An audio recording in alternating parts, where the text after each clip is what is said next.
Yeah! So, ఇవాళ Sai Durga Tej గారొచ్చారు. Cinema 'Usha పరిణయం' లవ్‌కి సంబంధించిన సినిమా కాబట్టి, ఆయనని క్వెషన్స్ అడగకుండా ఎలా పంపించేస్తాను చెప్పండి? ఏదో ఒకటి మధ్యలో ఇరికించడమే మన ప్లాన్ కాబట్టి. So, 'Usha Parinayam love is beautiful' అన్న ట్యాగ్ లైన్‌తో వచ్చింది. సో, బేసిక్‌గా మీ దృష్టిలో లవ్ అంటే ఏంటి? మైక్ ఇవ్వరా? మీ దృష్టిలో లవ్ అంటే ఏంటి? అమ్మ చూపించేది. ఏంటేంటి? అమ్మ చూపించేది. సార్ అమ్మ ప్రేమ మా అందరికీ తెలుసు సార్. అది కాదు. సో బేసిక్‌గా మీ లైఫ్‌లో కూడా గర్ల్ ఫ్రెండ్ లవ్ ఉంటది కదా! గర్ల్ ఫ్రెండ్స్ మేము వన్ సైడ్ లవ్ అయితే ఉందండి. వాళ్ళ వైపు నుంచి రాలేదు.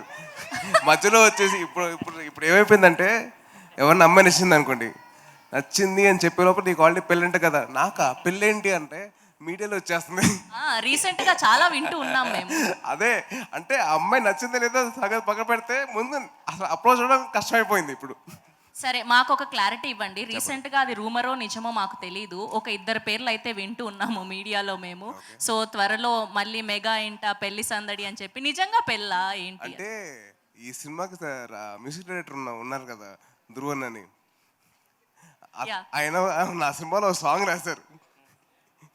సోలో బ్రతికే సో బెటర్ అని. అది కాదండి, నో పెళ్లి అని. నో పెళ్లి అనా? అది నేను తీసుకోవడం కంటే మీడియాలో బాగా స్ట్రాంగ్ గా తీసుకున్నారు.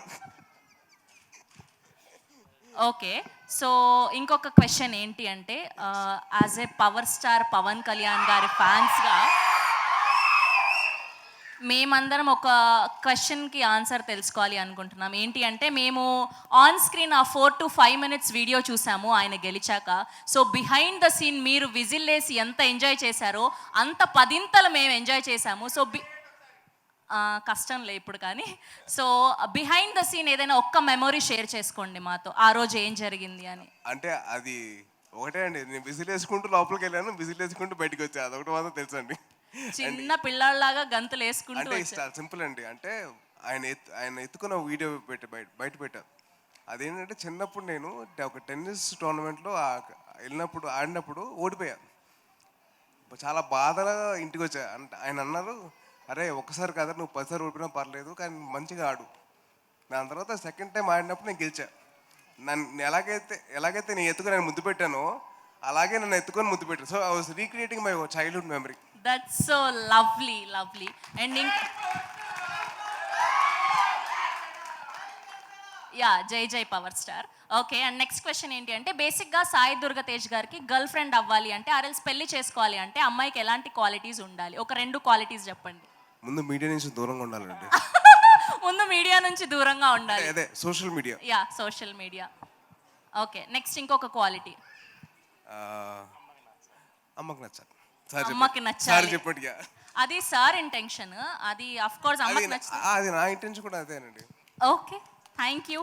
And last question. So Vijay Bhaskar గారి సినిమాల్లో మీకు నచ్చిన సినిమా ఏంటి? ఏదైనా డైలాగ్ ఒకటి.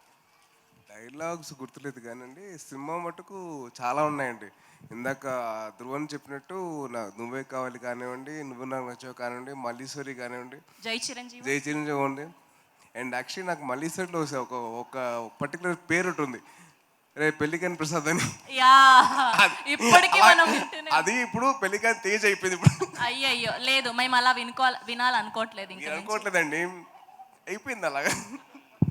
ఓకే. నాకేదో తేడా కొడుతోంది. త్వరలో మేము శుభవార్త వినబోతున్నామని. Thank you. లేదా అస్సలు కాదా? ప్లీజ్ నన్ను ట్రై చేసుకున్నాను ముందు. ఓకే, హ్యాపీగా ఉండొచ్చు. మీరు పాడు చేయకండి ప్లీజ్. తేజ్ గారి ఫ్యాన్స్ అంతా, అమ్మాయి ఫ్యాన్స్ అంతా రిలాక్స్ అవ్వచ్చు అంటున్నా. న్యూస్ లేదంట అమ్మాయి. నాకు ఎవరు లేరు fans, please basically. Okay okay. Thank you so much. Yes.